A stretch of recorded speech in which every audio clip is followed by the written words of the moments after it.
Hey, it's me here, Justina with Overhaul Interiors.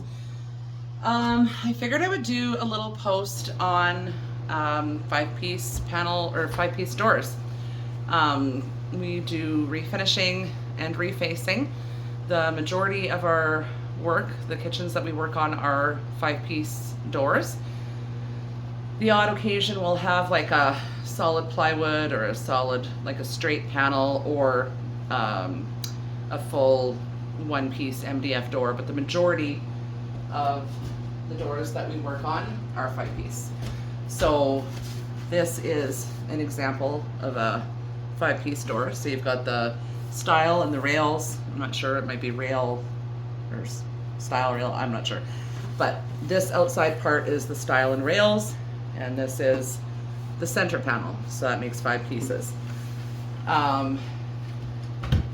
We refinish a lot of maple. We've done tons and tons and tons and tons of oak.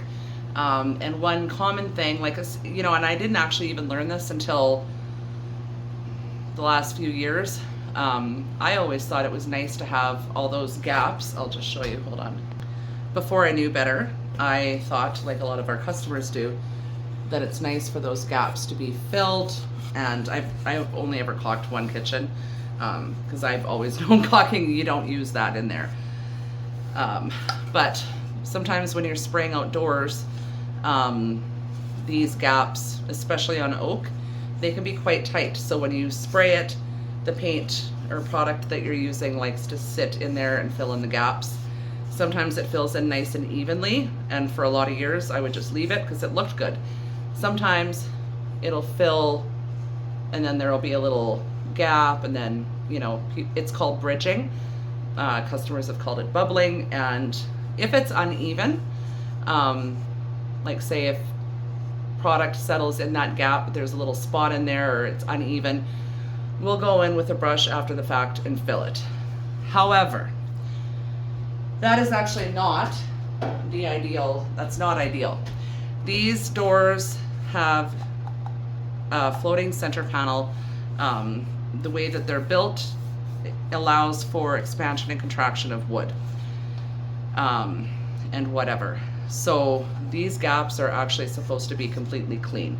And like I said, I've only actually learned this in the last few years, and I've been doing this for 15 years. We started out on oak, did oak, golden oak to espresso, and then espresso went out, now we're doing oak. Blah. But I'm just going to share it with you because I wouldn't honestly have, I don't know, I always thought it was normal just to fill the gaps with product so that it looked filled. No, it is not supposed to be like that. And I will explain to you why.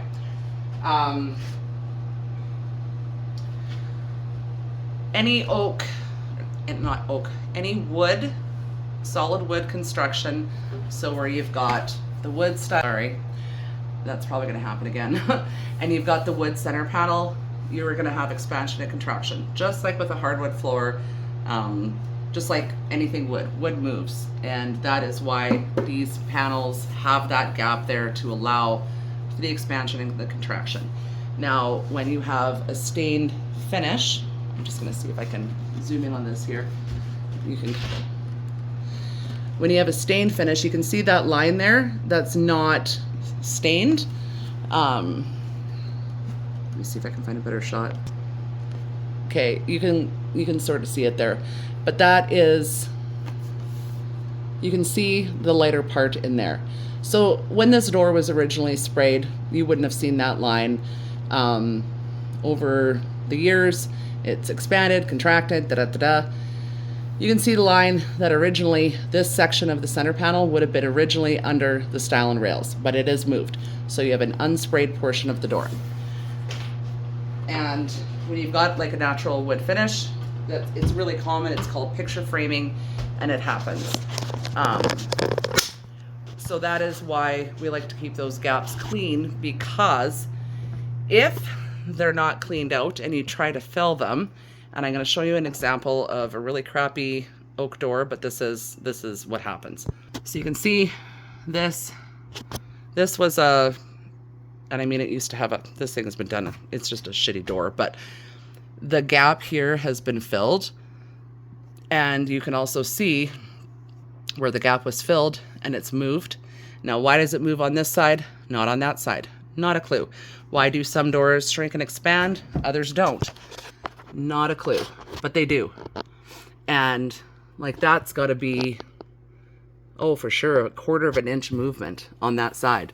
And then look over here, not so much. Down here, we've got that.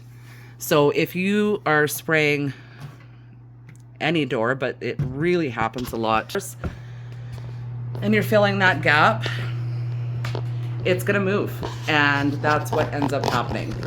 So now our standard practice is to clean out those gaps. If they were filling nicely before, we would try to fill them and then fill everything in by hand if we had to. Now what we do is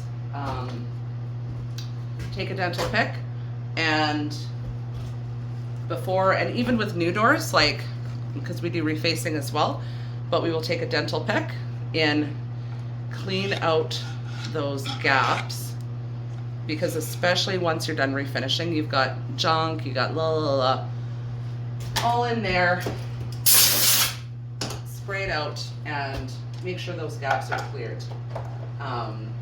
Sometimes when you do that, you spray it, you go down to do the next coat, and there's a spot where it's filled. We clean that out again.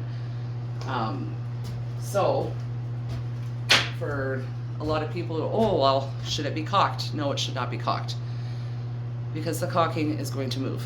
If you fill it with paint, maybe it will, maybe it won't. Chances are, well, regardless, I'd rather not take the chance, so we don't fill them anymore. We haven't for a few years now. I had a customer complaining about it. Oh, I've got this gap here. And I'm like, well, if you if you don't want to see that gap, then what you need is a one-piece door. Well, once you explain it to them, they'll understand that. Another thing that I've run into, even with refacing, is, you know, people have a good solid oak kitchen or maple kitchen and they want a different profile, so they get a quote for refacing. And I'm fairly upfront when I tell people we do a birch style and rails, MDF center panel. The other day, for example, I had a customer just grilling me, why use MDF? Wood's better, what happens? La, la, la. Okay, I will show you. So this is an example. This is a door that we're going to be putting in a kitchen. Birch style and rails, MDF center panel. Now, is MDF inferior to wood when it comes to chipping and overall durability and stuff like that? Absolutely. If MDF gets wet or if it gets dinged, it's very hard to fix. You may as well just go get a new door. So that is why we use the birch style and rails. But we use the MDF center panel because it is more stable than wood. And the majority of damage that happens on doors, and I'll show you, I've got a lot over here I can show you, happens on the edges where there's less film build, like where there's less product sticking to the corners. They get dinged, they get chipped, it happens. If this is MDF, well, yeah, you're gonna have problems. It's very hard to touch up. The center of the doors, normally if you've got a good finish on them, they should be fairly intact. So by having the MDF center panel, you're really, really decreasing that chance of expansion and contraction, and you've still got the gaps in there, which is nice and good, but there's even less movement than there would be with a plywood. You can't get away from using plywood with stain, because MDF doesn't stain like wood, but like I showed you in the pictures before, if you've got a stain grade cabinet door and you do have that picture framing, it doesn't look as bad as when you've got paint or polyurethane or lacquer or whatever, that it just, I don't know. So that is why we do that, because it's just long term, it's a better option. But that being said, we still can refinish maple doors, and even if they do have that wood center panel, by keeping those gaps clean, we avoid having something like that happen. which is, that's where, and you can see like the ridge, because a solid color needs like, you know, 2 coats of primer we usually use, and 2 top coats, whereas a stain and the solvent top coats and even a water-based one, they're a lot thinner. So you don't even end up with that much, you don't end up with quite as much build. So I don't know if that's answered any questions or maybe clarified some things for people, but I did want to make that video because wood is awesome. It's got its place.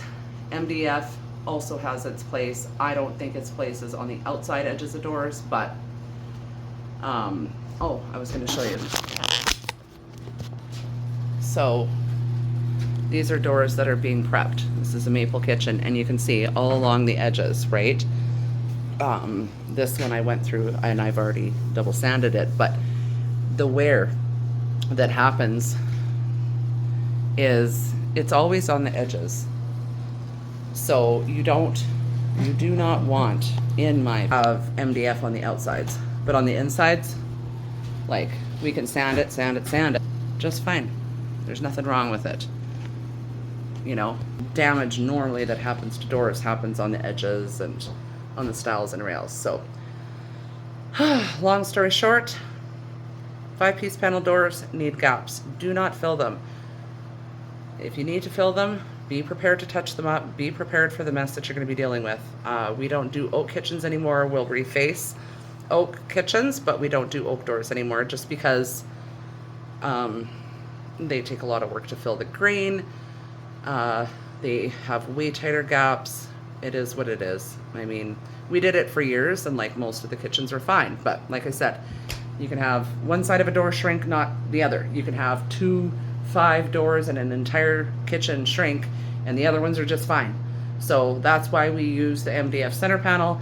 That is why you need that gap cleared so that if they do shrink, you don't have a ridgy, rough disaster on your hands. Feel free to ask any questions. Thanks. Here's an example of cleaning out the gaps, and I don't know if you can see all that debris. That all came out of the gaps. So make sure you clean them out.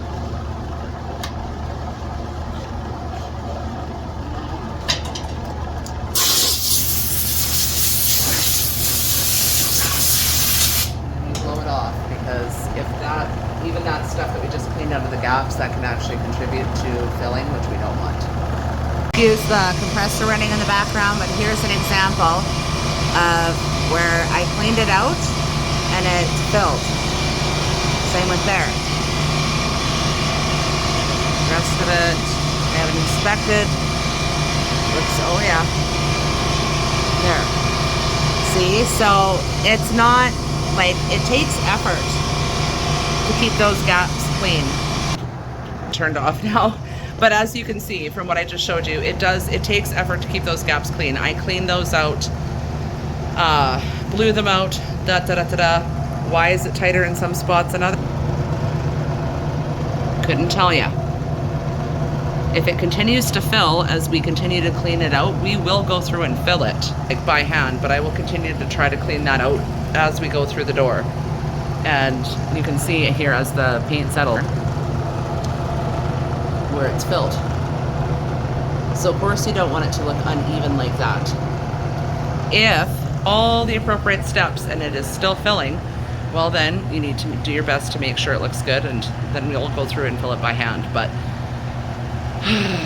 we do really do our best to make sure that those gaps are clean. And like I said, oak is the absolute worst for it. It doesn't happen often in maple. This is the first time I've seen that in this particular set of doors. And we'll continue to clean it out. Chances are we'll be able to get it clean, but like a clean gap. But anyways, you get into refinishing cabinets and painting doors and there's all sorts of variables. But this is just one that I wanted to address today.